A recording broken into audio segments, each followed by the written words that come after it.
My story. The hair I grew for years.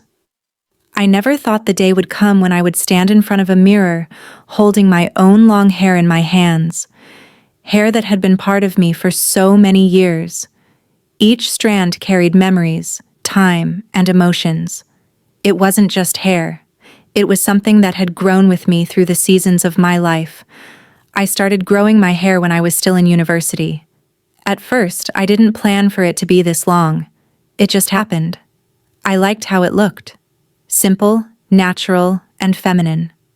As time passed, I became more and more attached to it. Every morning I would brush it gently, watching it grow longer and smoother, inch by inch. It reached past my waist, then down to my hips. Sometimes it tangled, sometimes it got in the way, but I never felt burdened by it.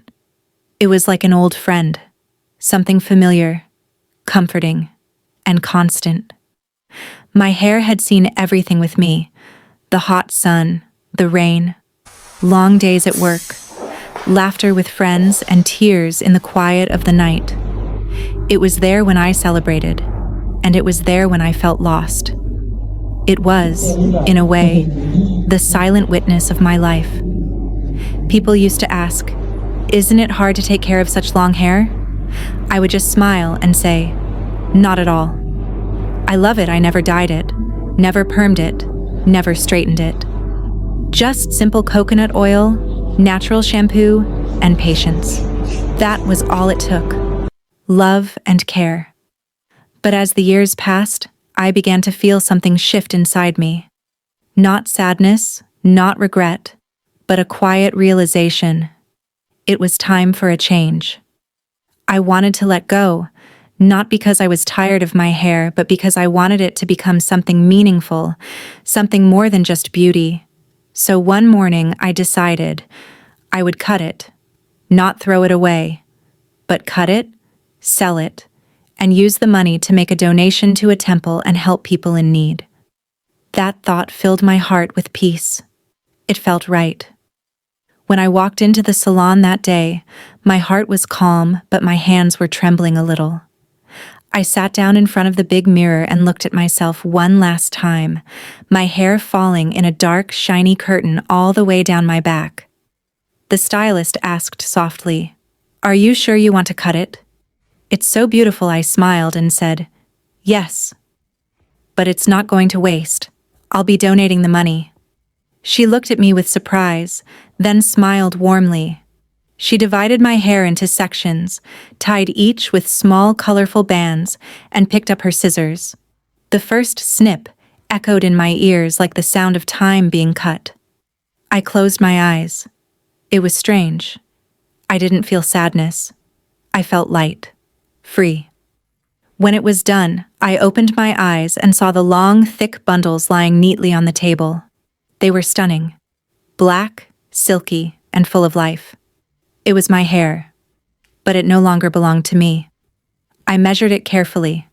34 inches long, about 86 centimeters, and weighing 250 grams. Thick from top to bottom, pure and natural. No dye, no chemicals, no heat, no silicone. Just raw, virgin hair. Holding it in my hands, I felt a deep sense of gratitude. This was more than hair. It was years of patience, care, and love, now ready to become something new, to make someone else happy. I decided to sell it online, to someone who truly appreciates real human hair, a wig maker perhaps, or a collector who knows the value of natural beauty. And every cent I earn from this will go to charity, to a temple, to feed monks, and to help the poor. To some people, it may seem like a small thing, but to me, it's a way of transforming something personal into something good, turning beauty into kindness. When I looked in the mirror after the haircut, I almost didn't recognize myself. My hair was now short, cut just above my shoulders. But instead of feeling strange or incomplete, I felt refreshed. There was a lightness I hadn't felt in years. I smiled. For the first time in a long time, I saw a new version of myself. Stronger, braver, happier. When friends asked, Don't you feel sorry for cutting it?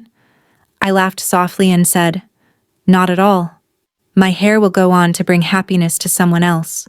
And that's what I believe. That nothing truly beautiful ever disappears. It just changes form, continues its journey, and spreads goodness wherever it goes.